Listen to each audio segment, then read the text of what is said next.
ಆಜಿ ಮಸಾಲಾ. ಎಂತ ಅಡಿಗೆಯ ರುಚಿಯಾಗೋ ರಹಸ್ಯವು 20 ರೂಪಾಯಿ. ತಿಮ್ಮಾಪುರ್ ರಂಜಯ್ಯ ಮಠ ಆಡಿಯೋಗೆ ಕಾಶ್ಯಪ್ಪನವರ ಗರಂ ಆಗಿದ್ದಾರೆ. ಇದು ನಮ್ಮ ಜಿಲ್ಲೆಯಲ್ಲಿ ಹೊಸದೇನಲ್ಲ, ತಂದೆ ಕಾಲದಿಂದಾನೂ ಕೂಡ ನಡೆದಿದೆ ಅಂತೇಳಿ ಫುಲ್ ಗರಂ ಆಗಿ ಮಾತನಾಡಿದ್ದಾರೆ.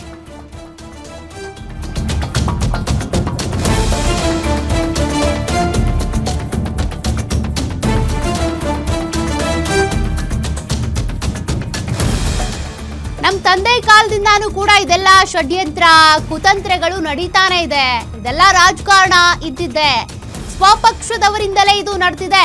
ಪಕ್ಷದಿಂದ ಎಲ್ಲವನ್ನೂ ಪಡೆದು ಈ ರೀತಿ ಮಾತಾಡಿದ್ದು ಸರಿಯಲ್ಲ. ಪಕ್ಷಕ್ಕೆ ದ್ರೋಹ ಮಾಡುವ ಕೆಲಸವನ್ನ ಮಾಡಬಾರ್ದು. ಉಸ್ತುವಾರಿ ಸಚಿವರನ್ನ ಸಿಎಂ ಮತ್ತು ವರಿಷ್ಠರು ನಿರ್ಧಾರ ಮಾಡ್ತಾರೆ. 2008ರಲ್ಲೇ ನನಗೆ ಅನ್ಯಾಯ ಮಾಡಿದವರು ಈಗ ಸುಮ್ಮನಿರ್ತಾರಾ? ಇವರ ಷಡ್ಯಂತ್ರದ ಬಗ್ಗೆ ವರಿಷ್ಠರ ಗಮನಕ್ಕೆ ತರ್ತೀನಿ. ಅವ್ರ ವಿರುದ್ಧ ಏನ್ ಕ್ರಮ ತಗೋಬೇಕು ಅಂತ ಹೈಕಮಾಂಡೇ ನಿರ್ಧಾರ ಮಾಡುತ್ತೆ. ಇಳಕಲ್ನಲ್ಲಿ ಸಚಿವ ವಿಜಯಾನಂದ ಕಾಶ್ಯಪ್ಪನವರು ಹೇಳಿಕೆ ಕೊಟ್ಟಿದ್ದಾರೆ. ನೋಡ್ರಿ, ಈಗ ಅವ್ರಿಗೆ ಸಹಜವಾಗಿ ನೀವೆಲ್ಲ ಮಾಧ್ಯಮದಲ್ಲಿ ಬಂದಿದೆ, ಅದನ್ನ ನಮ್ಮ ವರಿಷ್ಠರ ಗಮನಕ್ಕೆ ನಾನು ತರ್ತೀನಿ. ಯಾಕಂದ್ರೆ ನಾನು ಒಬ್ಬ ಜವಾಬ್ದಾರಿ ವ್ಯಕ್ತಿ ಜಿಲ್ಲೆದ್ದು. ಯಾಕೆ ಈ ತರ ಮಾಡ್ತಾ ಇದ್ದಾರೆ?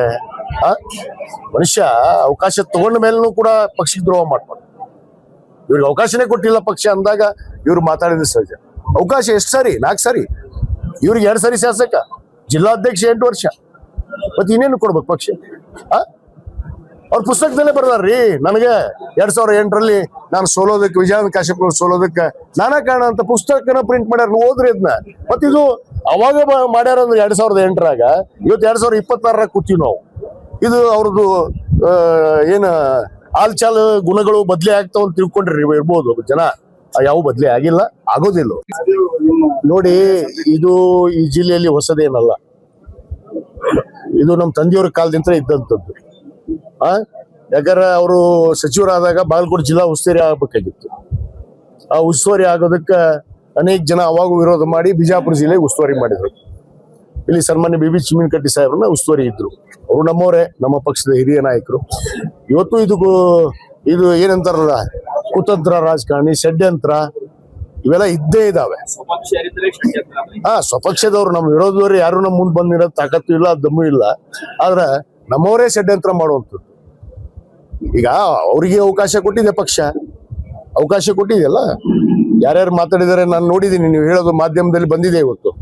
ಕೆಲವಷ್ಟು RB ತಿಮ್ಮಾಪುರ್ ಅವರು ಮತ್ತೆ ನಮ್ಮ ಜಿಲ್ಲಾ ಅಧ್ಯಕ್ಷರು, ಮಾಜಿ ಶಾಸಕರಂತ SG ನಂಜನಮಠ ಅವರ ಮಾತನ್ನ ನಾನು ಕೇಳಿದ್ದೀನಿ. ಈ ರೀತಿ ಒಬ್ಬ ಪಕ್ಷದಲ್ಲಿ ಇದ್ಕೊಂಡು ಪಕ್ಷದ ಬಗ್ಗೆ, ಪಕ್ಷದ ನಾಯಕರ ಬಗ್ಗೆ ಮಾತಾಡುವಂಥದ್ದು ಸರಿಯಲ್ಲ. ಯಾರೇ ಇರ್ಬೋದು, ನಾನೇ ಇರ್ಬೋದು, ಯಾರೇ ಇರ್ಬೋದು. ನೋಡ್ರಿ, ಇವ್ರು ಯಾರ್ರೀ ನಿರ್ಧಾರ ಮಾಡೋದಕ್ಕ? ಪಕ್ಷ ಇದೆ, ನಮ್ಮ ಮುಖ್ಯಮಂತ್ರಿಗಳಿದ್ದಾರೆ ನಿರ್ಧಾರ ಮಾಡೋದಕ್ಕೆ. ಇವರಿಬ್ರು ಹೇಳಿದ್ರೆ ಮಾಡ್ತಾರ? ಅದಕ್ಕೆ ನಮ್ಮ ವರಿಷ್ಠರು, ನಮ್ಮ ಮುಖ್ಯಮಂತ್ರಿಗಳಿದ್ದಾರೆ, ಅದಕ್ಕೆ ಸೂಕ್ತ ನಿರ್ಧಾರ ತೆಗೆದುಕೊಳ್ತಾರೆ. ನಾನು ಹೇಳ್ತೀನಿ, ಈ ರೀತಿ ಇದು ಏನು ಹೊಸದಲ್ಲ ನನಗೆ ಜಿಲ್ಲಾದಾಗ. ಇದನ್ನ ಎದುರಿಸ್ಕೊಂತಾನೆ ಬಂದೀವಿ. ನಮ್ಮ ತಂದೆ ಕಾಲದಿಂದ ನಾವು ಮುಂದೂ ಕೂಡ ಎದುರ್ಸಕ್ ರೆಡಿ ಇದೀವಿ. ನಾವು ಗಟ್ಟಿಯಾಗಿದ್ದೀವಿ. ಪಕ್ಷ ನಮ್ಮನ್ನು ಗುರುತಿಸಿದೆ. ಪಕ್ಷಕ್ಕೆ ನಾವು ನಿಷ್ಠೆಯಾಗಿ ಇವತ್ತು ಜನರಿಗೋಸ್ಕರ ಏನು ಜನ ನಮಗೆ ನಿರೀಕ್ಷೆ ಮಾಡಿ ನಮ್ಮನ್ನ ಗುರುತಿಸಿ ಇವತ್ತು ಶಾಸಕರು ಮಾಡಿದ್ದಾರೆ. ಅವ್ರಿಗೋಸ್ಕರ ನಾವು ಏನ್ ಮಾಡ್ಬೇಕು ಸರ್ಕಾರದಲ್ಲಿ ಆ ಬದ್ಧತೆ ಅರಿವು ಇಟ್ಕೊಂಡು ಕೆಲಸ ಮಾಡ್ತಾರೆ.